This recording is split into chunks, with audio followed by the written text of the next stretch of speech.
Le chapitre 8 du livre des Nombres rappelle par 2 fois que le chandelier était d'or battu et façonné d'après la vision que l'Éternel avait donnée à Moïse, mettant en évidence la nécessité de la conformité au modèle révélé et sa fonction d'éclairer le lieu saint.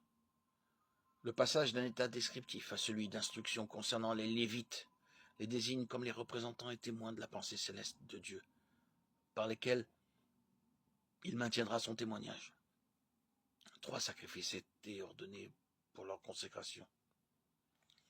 L'offrande ordinaire de fleurs de farine pétrie à l'huile, le taureau pour le sacrifice d'expiation et l'holocauste. Le sacrifice d'expiation déclare que l'ancienne création est ôtée du regard de Dieu, crucifiée, ensevelie, Romains 6, 3, 4. Alors que l'holocauste et l'offrande de fleurs de farine pétrie à l'huile expriment la vie sans péché, élevée à la perfection par les souffrances du Seigneur Jésus, et que par cette vie Dieu obtient une nouvelle humanité.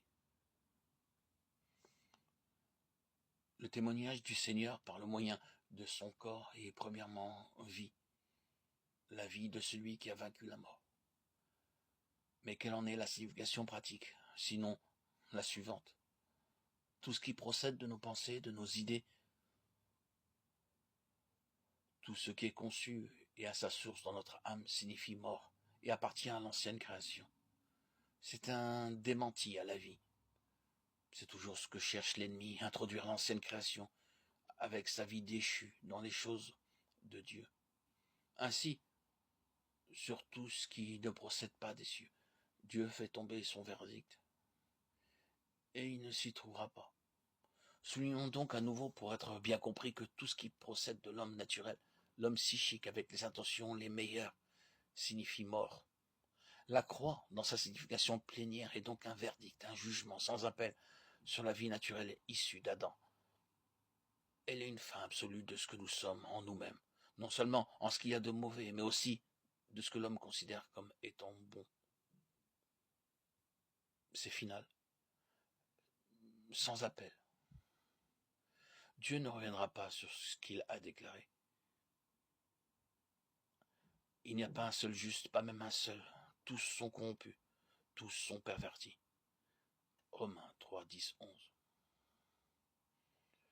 Ce fut à l'ascension que le Seigneur a conféré à son Église sa position en lui. Éphésiens 2, 6. Les 2 promesses faites aux disciples à la fin des 40 jours, le baptême de l'Esprit et le revêtement de la puissance d'en haut, devaient permettre à l'Église d'occuper expérimentalement sa position en Christ et d'accomplir depuis cette position sa vocation pour être l'instrument du dessein de Dieu, le canal par lequel l'autorité et la puissance de Dieu s'exerceraient dans les lieux célestes et sur la terre, selon la déclaration du Seigneur. Tout pouvoir m'a été donné dans le ciel et sur la terre. Matthieu 28, 18.